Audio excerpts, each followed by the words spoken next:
Welcome back to the deep dive. Today we're diving into something a lot of you probably run into, especially if you're in comms or marketing. Oh, yeah. Or even just trying to push a new idea internally. Exactly. How do you get the boss, the CEO, maybe a key client, to actually buy into needing a presence on LinkedIn? It's that classic moment, isn't it? You've got the data, you see the potential, you make the pitch, and bam, Yeah. resistance. Maybe even you've got to be kidding me. Totally. And that's what we're tackling, using a really helpful article by Ari Masudi as our guide. He basically maps out all those common objections you hear. Right. And crucially, he gives you the counter moves, how to turn those no-way moments into maybe, tell me more. So Masudi sets the scene, right? Think of Clint, the consultant, talking to Cindy Crystal, the CEO. Successful company, Clint suggests LinkedIn. And Cindy's reaction is just immediate skepticism, like, LinkedIn? Seriously? Or maybe just a flat, never. That's not us. Yeah, you feel that wall go up. So our mission today is to unpack those objections Masudi identifies, the Cindys of the world, and explore his expert counters, turning those NOs into why nots. Yeah, or even, how fast can we start? Masudi actually breaks down these objections. 24 of them he counts into 3 acts, like a little play unfolding. Oh, interesting. Yeah, and it's smart because it shows they're not just random excuses. They often point to, deeper worries. Knowing the type of objection helps you choose the right response. Okay, let's kick off Act I then. The denial. This is where the leader basically feels everything's fine, why mess with it? Spot on. The very first objection is that big one. We're doing just fine without social media. They point to their current success, sales are decent, business is stable. The old if it ain't broke, don't fix it argument. Yeah. Which, honestly, can be tough to argue against. How does Masudi say you handle that? You have to gently introduce the idea of future risk. Yeah. Masudi loves analogies. Think Kodak back in, say, 2010, market leader in film. Yeah. Totally dominant. But they missed the digital shift completely. Suddenly, doing fine wasn't fine at all. Then you hit him with the data Masudi cites. 92% of directors are using LinkedIn for recruiting. That's about your future team. Yeah. And companies on LinkedIn, they generate 5 times more B2B leads. So it's not saying they aren't doing okay now. It's asking, can they afford to risk not doing okay later by ignoring where things are heading, losing that potential market share? Shifting it from comfort now to survival later. Got it. Okay, what about the money objection, number 2? It's just a financial sinkhole. Budgets are tight everywhere. Yeah, that's a common one. Masudi tackles the cost perception directly. Look, basic LinkedIn posting content is pretty much free. Right. Even if you go premium for extra features, it's maybe, what, €30 a month? He puts that into perspective. That's less than one business lunch. Huh.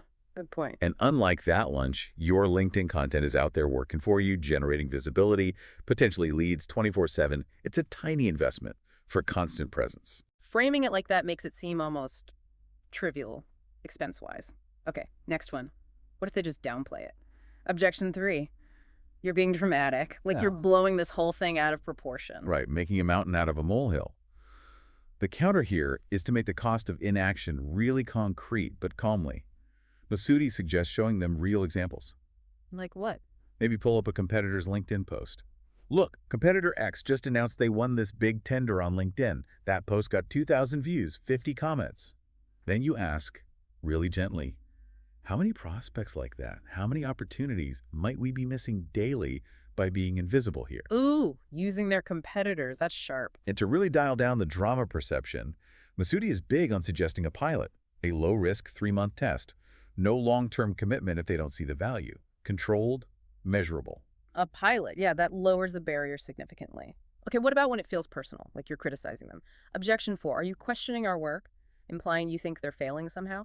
Yeah, that's a sensitive one. Masudi's approach here is great. He flips it. It's not about fixing something broken. It's about shouting about their success from the rooftops. Okay. He says, argue that their work, their team, their expertise, it's already fantastic. The issue isn't quality. It's visibility. LinkedIn isn't a crutch. It's a megaphone. A megaphone. I like that. Yeah, a tool to amplify the incredible value they already have, to share it with a wider, relevant audience. It's about broadcasting strength, not covering weakness. Megaphone for greatness. Nice reframe. Okay, tricky one now, especially for the person pitching. Objection 5. What's your angle here? The suspicion. If you're a consultant, you just want my money. If you're an employee, are you just trying to look busy? Masudi gives you 2 tracks. If you're the consultant, your angle is their success. Point to your track record. I've helped 15 clients see results like XYZ.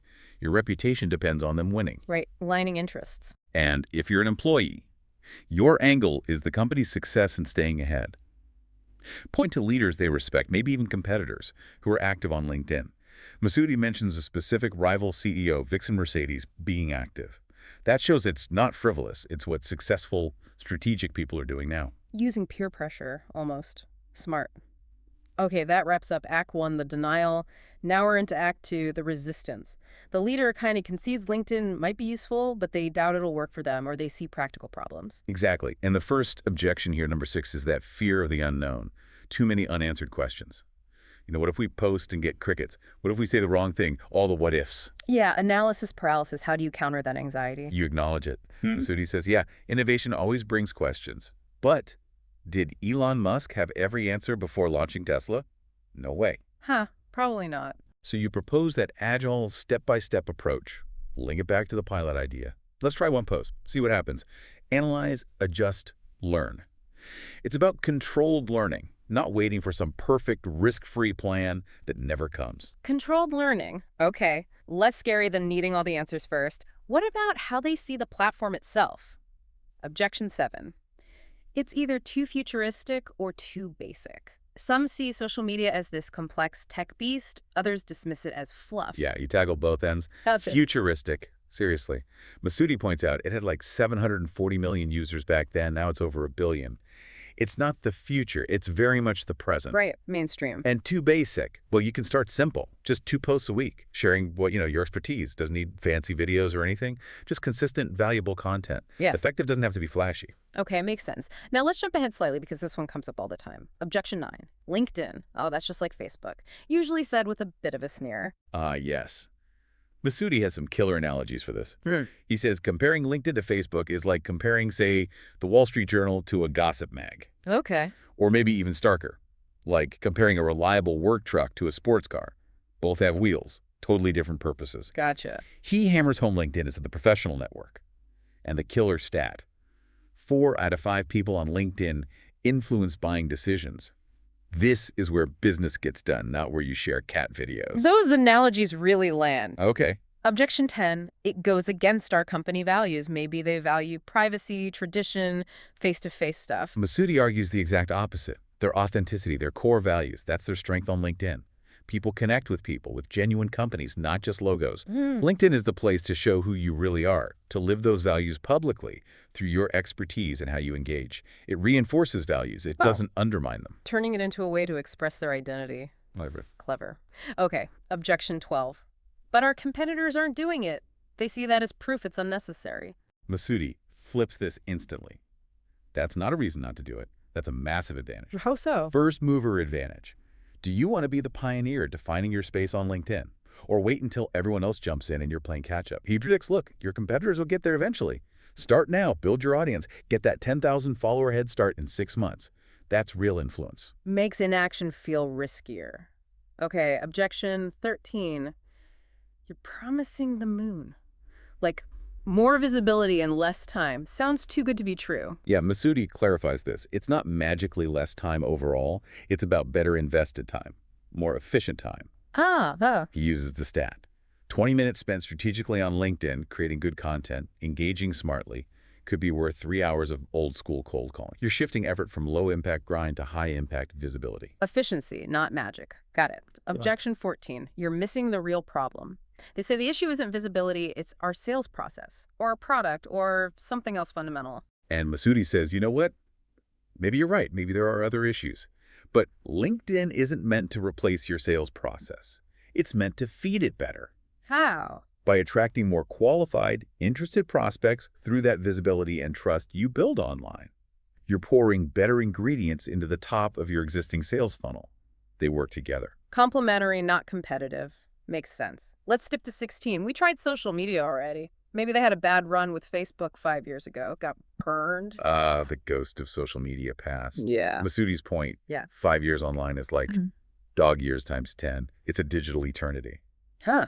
LinkedIn today, with its articles, newsletters, focus on professional content, AI tools even, is completely different from 5 years ago and totally different from Facebook. You acknowledge the past failure, but say, let's learn from that, Apply the right strategy to the right platform now. Mm-hmm. It's the Lotta versus Porsche thing. Again, failing with one doesn't mean the other won't work. Okay, good point.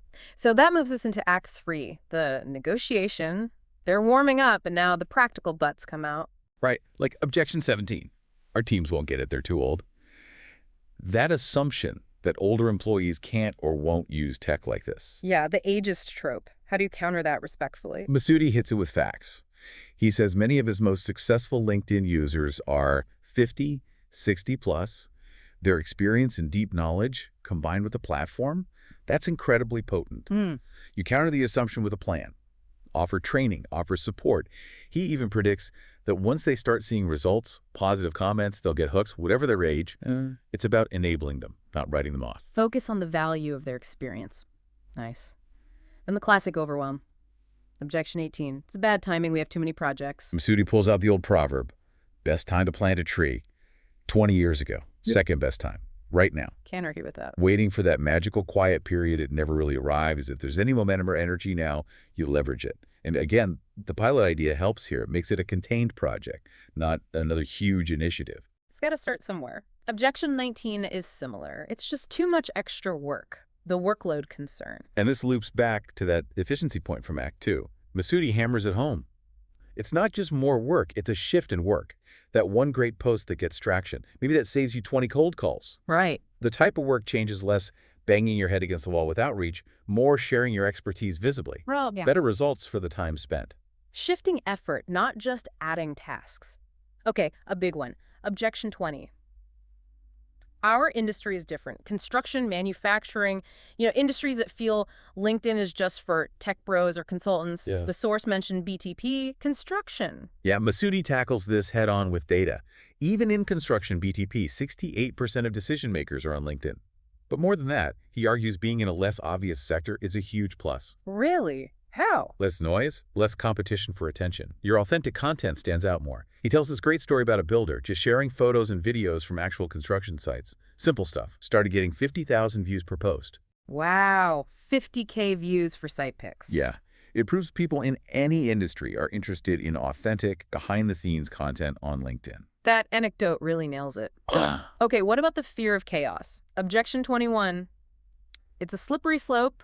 We'll lose control, end up doing TikTok dances. Masudi basically says, let's use some common sense here. We're talking LinkedIn. For B2B professionals, Right. the whole culture is different.